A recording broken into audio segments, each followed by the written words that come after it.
All right, we are back. As stated, leading up to Monday and then, my hiatus. I'm really just going to be sharing a lot of the resources that I'm going to be delving into more deeply, either on YouTube or another platform where we can go into that kind of stuff and not violate the, policies and what have you of this particular platform.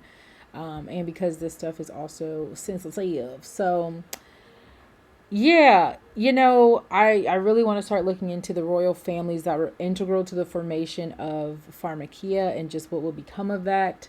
Obviously, it spans many centuries, and incorporates aspects of different empires. That being Pharaoh out of Egypt, having a lot of central hubs for practitioners of that, which encompassed exactly a mixture of medicine, alchemy, and sorcery. Okay, witchcraft. All right, potions, prepared drugs.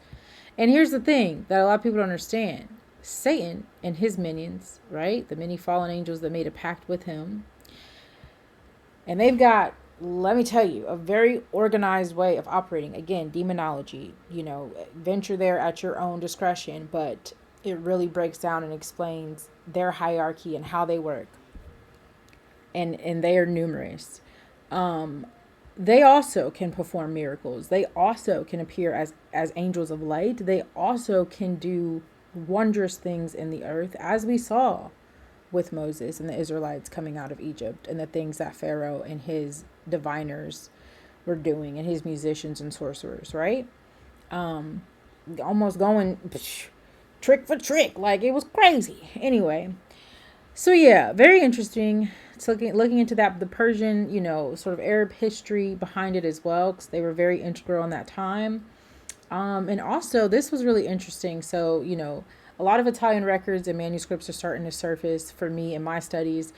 And come to find out, a particular Italian family actually became a part of this particular company right here. I don't want to say the name because I don't want to get flagged in any kind of way. Yeah, very interesting. So, yeah, y'all.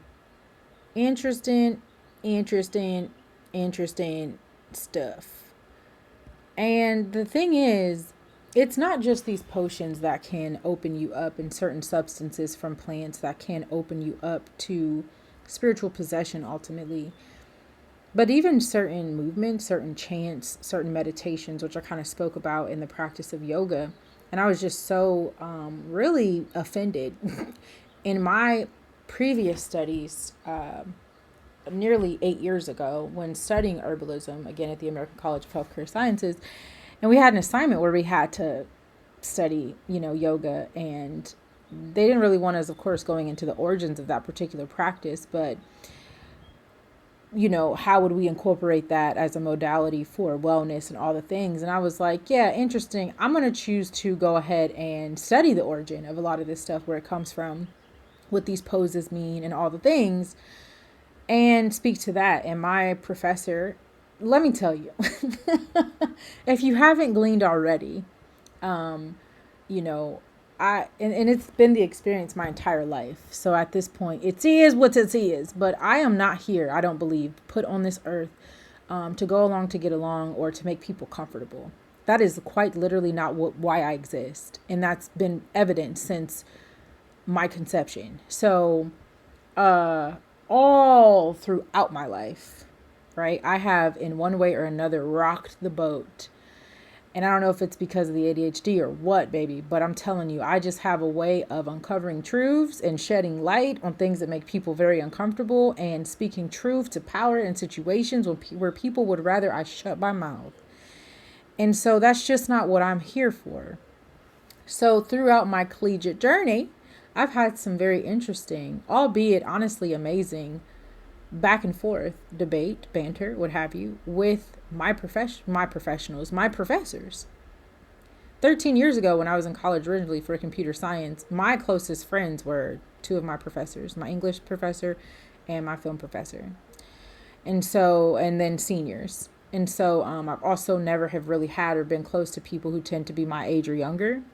But yeah, so yeah.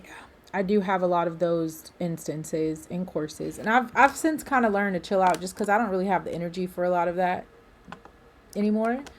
Um, but I've had a lot of those encounters where they push back on a resource that I reference or some, a place that I look to be a little innovative and take my studies.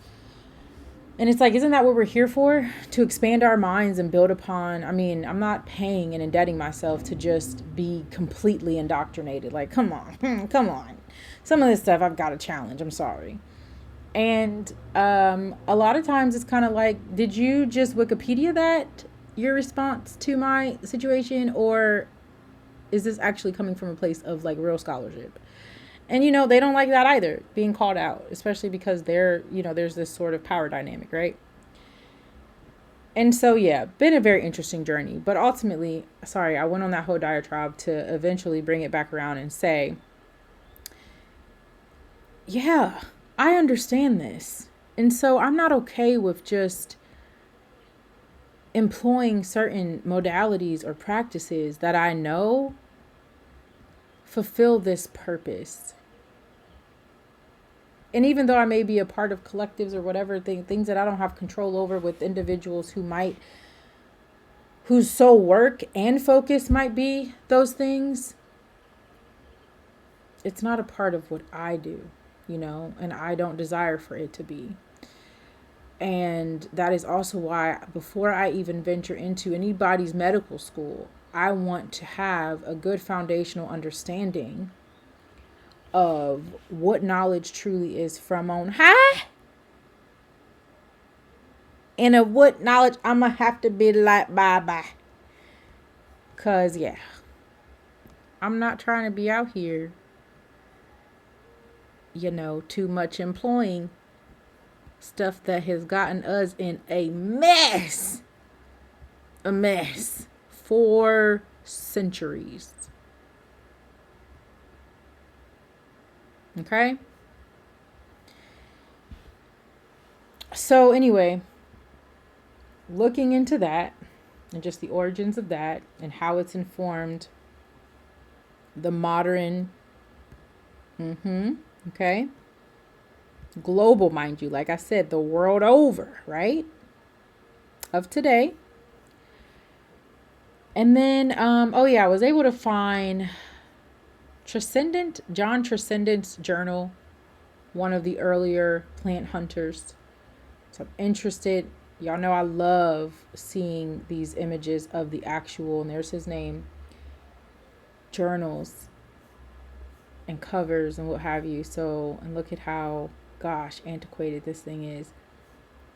Really interested in delving into that.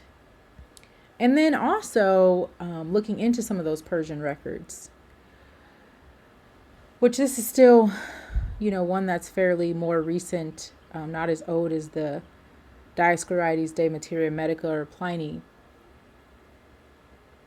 But this, because I was kind of, mentioning that throughout the series, how all of these people and these empires and what have you have compiled works that is a culmination or amalgamation of many different empires that have come before them or people that have come before them, right? None of these people are the creators of these things, of this knowledge. And this canon of medicine, which I think this actually speaks to that. Let's see. Yeah. Where at though? Where did it say that? Oh, here we go. Well, kind of, Europe and the Islamic world. There was some other place that I saw that it talked about.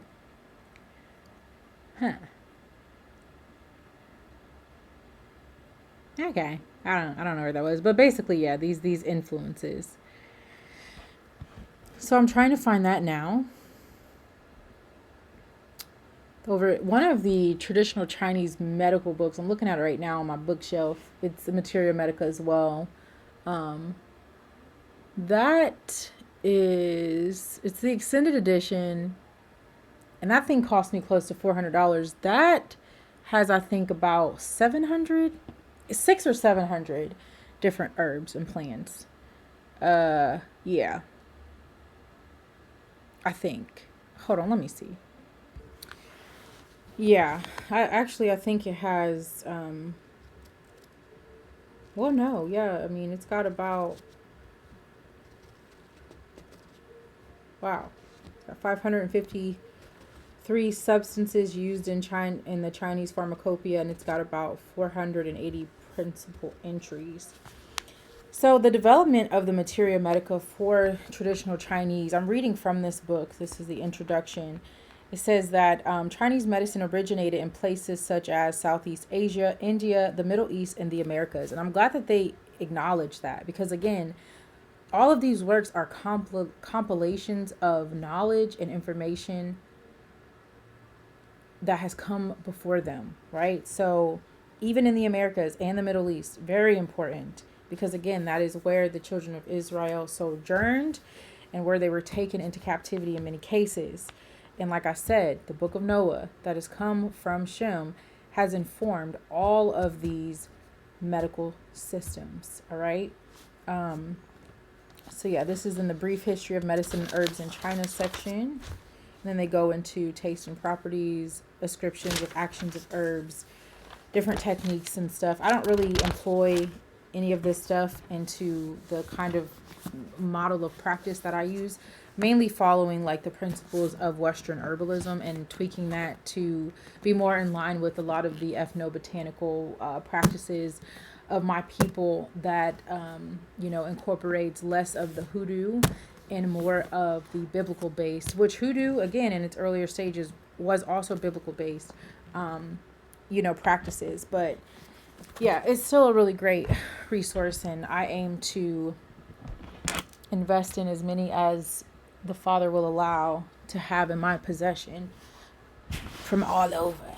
But anyway, this is a huge resource though, the canon. And wait a minute. Oh shoot. Hold on. Here we go. It's available. Let me see. For whatever reason, my internet, I guess. I mean, I'm connected, but child, is going so slow. I'm trying to see if I can find it on Scribe, because I do have an account on here, and I'm not finding the actual work. There was one link or source that showed pictures of the antiquated pages. I'm not finding it though. I do see a few volumes on here. I don't know if this is it though. I don't know, or if this has been, sure it's been translated. Lots from Yale Medicine, as we know. Voynich manuscript being that as well. This is taking forever to load. I don't know what's going on.